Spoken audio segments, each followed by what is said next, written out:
नमस्कार दोस्तों, मेरा नाम है सौरभ तिवारी और आप देख रहे हैं पंचायती ज्ञान। आशा करता हूं कि आप सभी लोग स्वस्थ होंगे एवं सुरक्षित होंगे। दोस्तों, आज के वीडियो का विषय है हिंदी साहित्य के इतिहास का काल विभाजन एवं उनका नामकरण। तो इस वीडियो के माध्यम से हम जानेंगे कि किस प्रकार से हिंदी साहित्य के इतिहास का काल विभाजन की शुरुआत की गई और किस प्रकार से एक परिपक्व स्तर तक काल विभाजन एवं नामकरण पहुंचा। किन किन आलोचकों ने, किन किन हिंदी साहित्य के इतिहासकारों ने काल विभाजन का प्रयास किया, नामकरण किया, ये सब हम इस वीडियो के माध्यम से जानेंगे। तो चलिए दोस्तों, शुरू करते हैं आज का वीडियो। सबसे पहले हिंदी साहित्य के इतिहास में जो काल विभाजन करके नामकरण करने का प्रयास किया वह जॉर्ज ग्रियर्सन ने किया।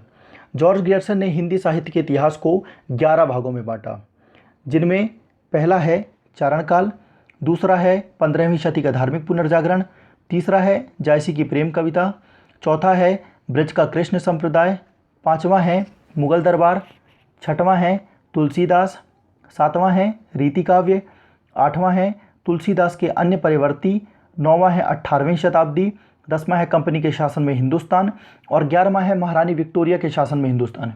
दोस्तों, इनमें से आप ज़्यादातर नाम देखेंगे जैसे कि जायसी की प्रेम कविता, तुलसीदास के अन्य परिवर्ती, कंपनी के शासन में हिंदुस्तान, महारानी विक्टोरिया के शासन में हिंदुस्तान। ये सभी नाम व्यक्तिगत है, किन्हीं एक व्यक्ति या संस्था के ऊपर नाम रखकर पूरे काल का निर्धारण कर दिया गया है। पूरे काल का नाम एक व्यक्ति के नाम पर रख दिया गया है, तो ये अपरिपक्व स्तर कहलाएगा। शुक्ल जी ने भी यही बात कही थी। देखिए, तुलसीदास के नाम पर पूरे काल का नाम रख देना कोई अच्छा स्तर तो कहलाएगा ही नहीं नामकरण का। एक प्रवृत्ति होती है, एक प्रवृत्ति होनी चाहिए, एक विशेषता होनी चाहिए पूरे काल की, उसके ऊपर नाम रखना ज़्यादा सही होता है। इसके बाद मिश्र बंधु ने हिंदी साहित्य में जो इतिहास है हिंदी साहित्य का, उसका काल विभाजन और नामकरण का प्रयास किया। उन्होंने हिंदी साहित्य के इतिहास को 5 भागों में बांटा। प्रारंभिक काल को 2 भागों में बांटा, पूर्व प्रारंभिक काल और उत्तर प्रारंभिक काल। उसके बाद माध्यमिक काल को भी 2 भागों में बांटा, पूर्व माध्यमिक काल और प्रौढ़ माध्यमिक काल। उसके बाद अलंकृत काल। दोस्तों, ये सबसे ज़्यादा महत्वपूर्ण है कि मिश्र बंधु ने अलंकृत काल रीति काल को नाम दिया। जब आप पढ़ेंगे कि रीति काल को कौन कौन से नाम दिए गए, तो उसमें यह भी बताया जाएगा कि मिश्र बंधु ने अलंकृत काल नाम दिया रीति काल को, तो आप इसे याद रखिएगा। और इन्होंने अलंकृत काल को भी 2 भागों में बांटा, पूर्वालंकृत काल और उत्तरालंकृत काल। इसके बाद चौथा है परिवर्तन काल और 5वां है वर्तमान काल। दोस्तों, मैंने ऊपर तीनों के जो प्रारंभिक काल, माध्यमिक काल और अलंकृत काल है, इनका सन नहीं दिया है, इनका समय नहीं बताया, क्योंकि वो बहुत महत्वपूर्ण नहीं है और थोड़ा टफ भी हैं और उन्हें याद करने की इतनी ज़रूरत है नहीं, तो आप उसमें कन्फ्यूज़ मत होइए, इसलिए मैंने नहीं लिखा है। आप उसे याद करने की कोई भी ज़रूरत नहीं है आपको। अगले हैं रामचंद्र शुक्ल और रामकुमार वर्मा। मैंने दोनों को साथ में लिखा है क्योंकि दोनों के ज़्यादातर जो काल हैं और जो उन्होंने नामकरण किया है वे लगभग समान हैं, इसलिए मैंने दोनों को एक साथ रख दिया जिससे आप बाद में कन्फ्यूज़ ना हो। आचार्य रामचंद्र शुक्ल ने आदिकाल या प्रारंभिक काल का नाम वीर गाथा काल दिया, क्योंकि उन्होंने बताया कि वीर की जो वीर रस की प्रवृत्ति है उस काल में वह बहुत ज़्यादा मात्रा में है। जो रचनाएं की गई, जो ग्रंथ लिखे गए, वह वीर काव्य बहुत ज़्यादा हैं, इसलिए उन्होंने वीर गाथा नाम दिया। और उन्होंने समय माना 1050 से 1375 विक्रम संवत। जबकि राम कुमार वर्मा ने संधि काल संवत 750 से 1000 माना और चारण काल संवत 1000 से 1375 माना। संधि काल एवं चारण काल दोनों आरंभिक काल के अंतर्गत ही रामकुमार वर्मा ने रखे। इसके बाद आचार्य रामचंद्र शुक्ल ने भक्ति काल माना 1375 से 1700 विक्रम संवत। दोस्तों, एक बात याद रखिएगा, दोनों ने विक्रम संवत माने हैं, ईस्वी किसी ने नहीं माना है। विक्रम संवत ईस्वी से 57 वर्ष आगे होता है, आप ये बात याद रखिएगा। विक्रम संवत ईस्वी से 57 वर्ष आगे होता है। रामकुमार वर्मा ने भी भक्ति काल ही माना और सेम समय माना, भक्ति काल 1375 से 1700। इसके बाद उत्तर मध्यकाल को रीतिकाल कहा आचार्य रामचंद्र शुक्ल ने, जो स्वीकार भी किया गया हिंदी साहित्य में। हालांकि भक्ति काल भी स्वीकार किया गया, वीर गाथा काल को सारे जो उनके कालों के जो उन्होंने नामकरण किया वह स्वीकार किया गया है। रीतिकाल उन्होंने नाम दिया और रामकुमार वर्मा ने भी रीतिकाल माना, दोनों ने समय सेम माना, 1700-1900 संवत और रीतिकाल 1700 संवत 1900 संवत तक। किसने? रामकुमार वर्मा ने भी माना।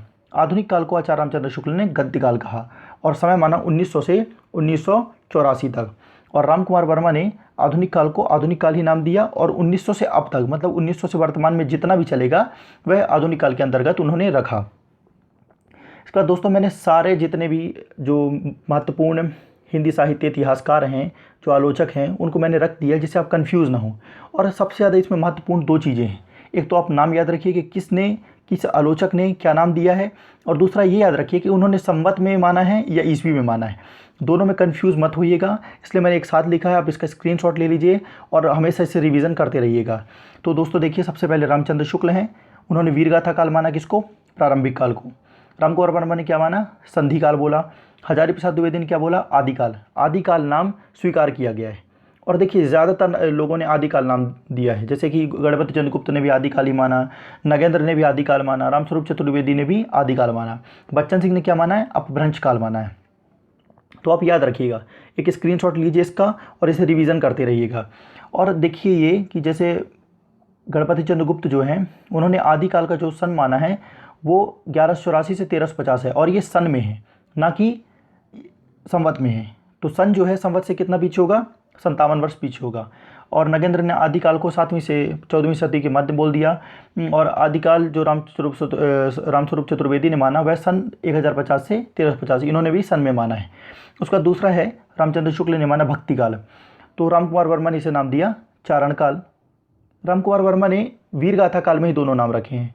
आप इसमें कंफ्यूज मत होइए कि मतलब कि जो वीरगाथा काल है, जो आदिकाल है, या जिसे हम प्रारंभिक काल बोल सकते हैं, प्रारंभिक काल के अंतर्गत ही दोनों नाम रखे, संधि काल एवं चारण काल। इसलिए आप इसे यहाँ से हटा के मानिएगा, इसको इसमें मत जोड़िएगा। भक्ति काल आप नीचे देखिए, ये भक्ति काल लिखा हुआ है, एक मिनट में आपको दिखा देता हूँ। ये देखिए राम कुमार वर्मा में ये भक्ति काल लिखा हुआ। राम कुमार वर्मा और हम आचार्य रामचंद्र शुक्ल का पहले भी पढ़ चुके हैं यहाँ, ये हम पहले भी राम कुमार वर्मा और आचार्य रामचंद्र शुक्ल का पढ़ चुके हैं, इसलिए आप इनमें कंफ्यूज मत होइएगा कि भक्ति काल है और ये भी भक्ति काल है। इसके अलावा हजारी प्रसाद द्विवेदी ने भी भक्ति काल माना और सेम संवत वही माना जो आचार्य रामचंद्र शुक्ल का है। गणपति चंद्रगुप्त ने क्या बोला? पूर्व मध्यकाल बोला। बाकी ने जैसे कि नगेंद्र ने भक्ति काल माना और बच्चन सिंह ने भी भक्ति काल माना। रामस्वरूप चतुर्वेदी ने पूर्व मध्यकाल माना। तो आप इसे याद रखिएगा कि किस आलोचक ने, किस लेखक ने क्या माना है। ये बहुत कन्फ्यूज़न वाली चीज़ें हैं और एक दो प्रश्न इसमें से आ ही जाते हैं। इसके बाद है रीतिकाल। रीतिकाल रामचंद्र शुक्ल ने माना, राम कुमार वर्मा ने भी रीतिकाल माना, हजारी प्रसाद द्विवेदी ने भी रीतिकाल माना। गणपति चंद्रगुप्त ने उत्तर मध्यकाल बोला। देखिए आप याद रखिए, पूर्व मध्यकाल बोलेगा तो उत्तर मध्यकाल बोलेगा ही वो लेखक जो पूर्व मध्यकाल बोलेगा। तो जैसे कि रामस्वरूप चतुर्वेदी हो गए और गणपति चंद्रगुप्त, अब इन दोनों को याद रखिए कि रामस्वरूप चतुर्वेदी और गणपति चंद्रगुप्त ने पूर्व मध्यकाल माना है और उत्तर मध्यकाल माना है। तो आपको सीधे सीधे समझ में आ जाएगा। और दोनों के जो सन हैं वो लगभग लगभग मिलते हैं और दोनों ने सन में बोला, संवत दोनों ने नहीं उपयोग किया है। उसके बाद बच्चन सिंह है, बच्चन सिंह ने क्या बोला? रीतिकाल बोला है। तो सिर्फ दो लोग हैं, कौन कौन? एक गणपति चंद्रगुप्त हैं और एक रामस्वरूप चतुर्वेदी हैं, जिन्होंने उत्तर मध्यकाल बोला है और पूर्व मध्यकाल बोला है। बाकी ने भक्ति काल और रीतिकाल बोला है। तो आप इसे याद रखिएगा और कंफ्यूज मत होइएगा। इसके बाद आधुनिक काल आता है। आधुनिक काल को रामचंद्र शुक्ल ने गद्यकाल माना और राम कुमार वर्मा ने आधुनिक काल ही बोला। उसके बाद हजारी प्रसाद द्विवेदी ने आधुनिक काल बोला, गणपति चंद्रगुप्त ने आधुनिक काल बोला, बाकी सब ने आधुनिक काल बोला। तो देखिए इससे ये समझ में आ गया ना कि आप कभी भी पूछा जाएगा तो आपको याद रहेगा कि आधुनिक काल को रामचंद्र शुक्ल ने गद्यकाल बोला, बाकी सब ने आधुनिक काल बोला। तो आप यहाँ से कन्फ्यूज़न इसका दूर हो गया। अब बात आई भक्ति काल की। तो भक्ति काल को सिर्फ गणपति चंद्रगुप्त ने और रामस्वरूप चतुर्वेदी ने, दो लोगों ने पूर्व मध्यकाल बोला, बाकी सब ने भक्ति काल बोला। उसके बाद रीतिकाल की बात आई तो रीतिकाल को हजारी प्रसाद द्विवेदी ने भी रीतिकाल बोला, नगेंद्र ने भी रीतिकाल बोला और बच्चन सिंह ने, मतलब गणपति चंद्रगुप्त और रामस्वरूप चतुर्वेदी यहाँ भी हैं जिन्होंने उत्तर मध्यकाल बोला। तो आप याद रखिएगा सिर्फ गणपति चंद्रगुप्त और रामस्वरूप चतुर्वेदी ने अलग बोला, बाकी इन 6 लोगों 7 लोगों में सभी ने एक ही नाम दिए। अगला दोस्तों नगेंद्र ने 4 वही नाम माने, आदिकाल, भक्तिकाल, रीतिकाल और आधुनिक काल। लेकिन उन्होंने जो आधुनिक काल है उसका कई कालों में विभाजन किया। तो उसमें पुनर्जागरण काल, भारतेंदु युग को इन्होंने पुनर्जागरण काल कहा है और इसका सन माना 1857 से, जब स्वतंत्रता संग्राम हुआ उसके बाद, और 1900 तक। उसके बाद है जागरण सुधार काल। जागरण सुधार काल द्विवेदी युग को कहा जाता है। देखिए इस बार बीएचयू में प्रश्न भी पूछा गया था कि पुनर्जागरण काल किस काल को नगेंद्र ने कहा है। तो अब याद रखिएगा, पुनर्जागरण काल भारतेंदु युग है और जागरण सुधार काल द्विवेदी युग है। 1900 से 1918 तक यह स्वीकार किया गया हिंदी साहित्य में। 1918 से 1936 तक, इन्होंने 1938 माना, वैसे 1936 तक छायावाद काल स्वीकार किया गया है और उसके बाद छायावाद उत्तर काल है काल। तो ये आप याद रखिए कि इनमें सबसे जो महत्वपूर्ण है वो है पुनर्जागरण काल और जागरण सुधार काल, क्योंकि इन्होंने नाम दिए भारतेंदु युग को और द्विवेदी युग को। दोस्तों अब आता है नामकरण। नामकरण देखिए 2 काल रहे, आदिकाल और रीतिकाल, जिनके जो नाम है उन पे अलग अलग लेखकों का अलग अलग मत रहा और कई जगह मतभेद भी हुआ। तो हम दोनों काल के नामकरण जो हुए, विभिन्न विचारकों ने क्या क्या नाम दिए, हम उन्हें पढ़ लेते हैं। तो सबसे पहले हैं जॉर्ज ग्रियर्सन। जॉर्ज ग्रियर्सन ने आदिकाल को क्या कहा? चारण काल कहा। जॉर्ज ग्रियर्सन ने आदिकाल को चारण काल कहा। मिश्र बंधुओं ने प्रारंभिक काल कहा। महावीर प्रसाद द्विवेदी ने बीजवपन काल कहा। आचार्य रामचंद्र शुक्ल ने वीरगाथा काल कहा। पंडित राहुल शंकरत्यायन ने सिद्ध सामंत काल कहा। विश्वनाथ प्रसाद मिश्र ने वीर काल कहा। रामकुमार वर्मा ने संधिकाल एवं चारण काल कहा। हजारी प्रसाद द्विवेदी ने आदिकाल कहा, आदिकाल स्वीकार किया गया है। और सुमन राजे ने आधार काल कहा। सुमन राजे का याद रखिएगा, आधार काल। तो दोस्तों ये पढ़ लीजिए अब एक बार। जॉर्ज ग्रियर्सन ने क्या कहा? चारण काल कहा। मिश्र बंधु ने प्रारंभिक काल कहा। महावीर प्रसाद द्विवेदी ने बीजवपन काल कहा। आचार्य रामचंद्र शुक्ल ने वीरगाथा काल कहा। पंडित शंकरत्यायन ने सिद्ध सामंत काल कहा। विश्वनाथ प्रसाद मिश्र ने वीर काल कहा। रामकुमार वर्मा ने संधि काल एवं चारण काल कहा। हजारी प्रसाद द्विवेदी ने आदिकाल कहा और सुमन राजे ने आधार काल कहा। हजारी प्रसाद द्विवेदी का आदिकाल नाम स्वीकार किया गया है। हालांकि आचार्य रामचंद्र शुक्ल ने भी आदिकाल कहा था, आदिकाल जिसे वीरगाथा काल कहा जा सकता है, ऐसा करके उन्होंने अपनी पुस्तक में लिखा है। इसके बाद रीतिकाल। देखिए दो जो थे आदिकाल, जैसे आदिकाल और रीतिकाल, तो आदिकाल का हमने पढ़ लिया, अब रीतिकाल बचा। तो रीतिकाल में कम लोगों ने बोला है, जैसे कि जॉर्ज ग्रियर्सन ने रीतिकाव्य कहा। मिश्र बंधु ने अलंकृत काल कहा। आचार्य रामचंद्र शुक्ल ने रीतिकाल कहा, रीतिकाल स्वीकार किया गया है। विश्वनाथ प्रसाद मिश्र ने श्रृंगार काल कहा और रमाशंकर शुक्ल रसाल ने कला काल कहा। तो आप एक बार पढ़ लीजिए अच्छे से। जॉर्ज ग्रियर्सन ने रीतिकाव्य कहा, रीतिकाल नहीं। जॉर्ज ग्रियर्सन ने रीतिकाव्य कहा है। मिश्र बंधु ने अलंकृत काल कहा है। आचार्य शुक्ल ने रीतिकाल कहा है। विश्वनाथ प्रसाद मिश्र ने श्रृंगार काल कहा है और रमाशंकर शुक्ल रसाल ने कला काल कहा है। दोस्तों यदि आपको ये वीडियो अच्छा लगा हो तो आप हमारे चैनल को सब्सक्राइब कर दें, वीडियो को लाइक ज़रूर कर दें और अपने दोस्तों के साथ शेयर करना ना भूलें। धन्यवाद।